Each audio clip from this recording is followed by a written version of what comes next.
जय हिंद, आदाब। मैं हूं मोहम्मद उमर और आप देख रहे हैं द पब्लिक व्यू। पहले हमारा देश लोकतांत्रिक देश हुआ करता था। कागज़ पर आज भी शायद हमारा देश दुनिया का सबसे बड़ा लोकतंत्र है, लेकिन अगर आप बाज़ार में घूमने जाएं या मार्केट में एक बार उतर कर देखें तब आप देखेंगे कि ये लोकतांत्रिक देश से ज़्यादा धार्मिक देश लगता है। ऐसा मैं क्यों कह रहा हूँ उसके बारे में थोड़ा बाद में बात करेंगे। फिलहाल पिछले वीडियो में हमने बात की थी कि देश की आज़ादी में गांधी जी का क्या योगदान था। इस वीडियो में हम बात करेंगे कि देश के बंटवारे के क्या रीज़न थे, क्या वजहें थीं। देखिए, सदियों से देश एक ही था, फिर धर्म बीच में आ गया। वो धर्म अभी भी बीच में ही है, इसको एक स्वस्थ लोकतंत्र नहीं बनने दे रहा है। खैर, धर्म बीच में आ गया और दो देश बन गए। 1947 से पहले कराची में अंग्रेज किसी को मारता था तो सारे देश में उसकी प्रतिक्रिया होती थी। लखनऊ में विरोध होता था, मेरठ में जुलूस निकलते थे। नेताजी सुभाष चंद्र बोस ने जब अंग्रेजों के खिलाफ आज़ाद हिंद फौज बनाई और उसके 3 जनरलों को लाल किले में गिरफ्तार कर लिया गया अंग्रेजों द्वारा, तो ये नारा पूरे देश में लगाया गया, लाल किले से आई आवाज, हैगल ढिल्लो शाहनवाज। यहाँ पर आपको तीनों धर्मों के लोगों के नाम मिल जाएंगे, लेकिन भारत फिर भी बांटा गया। सांप्रदायिक शक्तियां जीत गईं, मुल्क के 2 टुकड़े हो गए। आधी अधूरी आज़ादी मिली जिसे भगत सिंह जिंदा होते तो शायद नकार देते। इसलिए नहीं कि अखंड भारत बनाना था उन्हें आरएसएस की तरह, बल्कि इसलिए कि उनकी नज़र में ये आज़ादी सिर्फ राजनीतिक आज़ादी थी, आर्थिक आज़ादी नहीं मिल पाई जिसमें कामगारों को बेहतर मौके मिलते।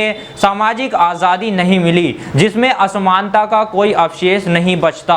असमानता आज तक हमारे बीच में है। भगत सिंह शायद इसको पसंद नहीं करते। एक लड़ाई खत्म हुई थी तो दूसरी आज़ादी की लड़ाई शुरू होनी ही थी। भगत सिंह लायलपुर, जो आज पाकिस्तान का फैसलाबाद है, वहां पर जन्मे। लाहौर में पड़े बड़े, बम बनाना सीखने के लिए कलकत्ता गए और बम फोड़ने के लिए दिल्ली आए। किसी को नुकसान पहुंचाए बिना बम फोड़ना था, बस ऐसा बम जो सिर्फ आवाज करे। एक गूंगी बहरी अंग्रेजी सरकार को संदेश पहुंचे कि अब छोड़ दो हमारे देश को।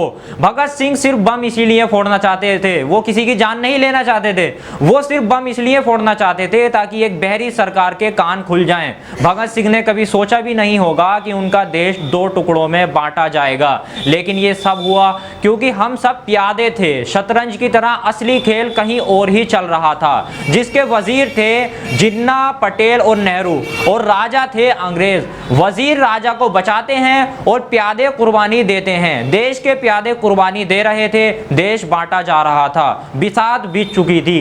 राजा दूर तलक अपनी सत्ता देखता है, कम से कम 100 साल, लेकिन अंग्रेज राजा जो थे वो ऐसे राजा थे कि वो अगले 500 साल तक अपनी सत्ता देखते थे। 1931 में ही प्रस्ताव पास हो गया था कि जिन्ना की मुस्लिम लीग अपने लिए अलग प्रतिनिधित्व चाहती है। प्रस्ताव में लिखा गया separate states of Muslims. Separate states, यहाँ स्टेट की बात नहीं हुई थी, स्टेट्स लिखा गया था, मतलब एस वाला स्टेट्स, जिसका मतलब साफ था कि भारत में मुसलमानों के लिए अलग राज्यों का गठन होना चाहिए। लेकिन जब सियासत हावी हुई, ये मांग अंग्रेजों की दूरगामी नीति का हिस्सा बनी, तो ना जाने किसने इस प्रस्ताव में के स्टेट्स में से एस हटाकर उसे सिर्फ स्टेट कर दिया। अब पूरा सिनेरियो ही बदल गया। अब मुस्लिमों के लिए एक अलग राज्य की मांग वजूद में आ गई, यानी कि एक अलग देश। इस तरह से 1940 में पाकिस्तान नाम की चिड़िया का आविष्कार हुआ। खैर, पाकिस्तान की मांग कांग्रेस ने स्वीकार कर ली और अब 2 नए नवेले देश वजूद में आने थे। दिन तो दोनों देशों का एक ही तय हुआ था, आज़ादी का, लेकिन अपने लाट साहब मतलब लॉर्ड माउंटबेटन दोनों जगह एक साथ एक ही दिन कैसे उपस्थित रह सकते थे? तो साहब बहादुर की सहूलियत के लिए एक दिन पहले पाकिस्तान को आज़ाद किया गया ताकि कराची जाकर वो झंडा समारोह में शामिल हो जाएं, और अगले दिन यानी 15 अगस्त को भारत की आज़ादी के अवसर पर लॉर्ड साहब शरीक हो गए।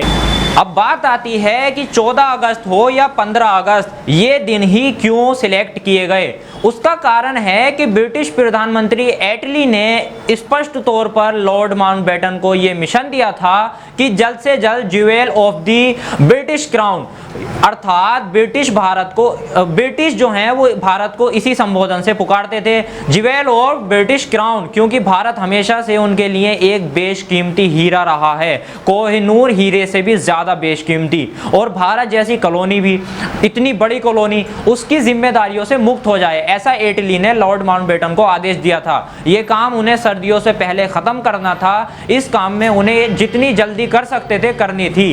इस काम में उन्होंने इतनी जल्दी थी कि भारत और पाकिस्तान की सीमा रेखा बनाने के लिए, तय करने के लिए सर रेडक्लिफ साहब ने कई क्षेत्र देखे।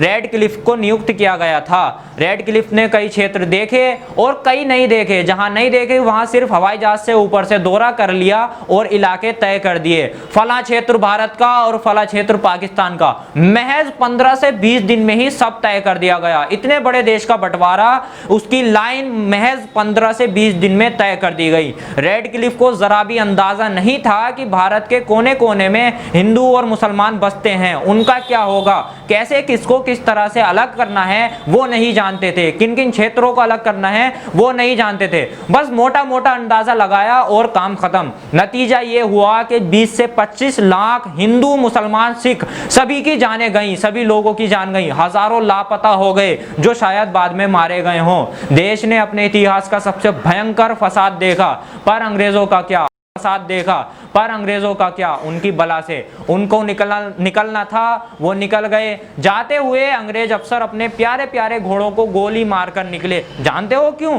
क्योंकि उनकी यहाँ देखभाल कौन करता, साथ में तो वो लेकर जा नहीं सकते थे। तो इस तरह से इस खूबसूरत देश की छाती पर तलवार से एक लकीर खींच दी गई और दो मुल्क इजाद कर दिए गए, एक भारत, दूसरा पाकिस्तान। पाकिस्तान का आज स्वतंत्रता दिवस है 14 अगस्त, कल भारत का स्वतंत्रता दिवस है 15 अगस्त। दिन चाहे जो भी हो, आज़ादी आज़ादी होती है। आज़ादी को आप बचाकर कितना रख सकते हैं, कब तक रख सकते हैं, ये जनता के ऊपर निर्भर करता है। नमस्कार।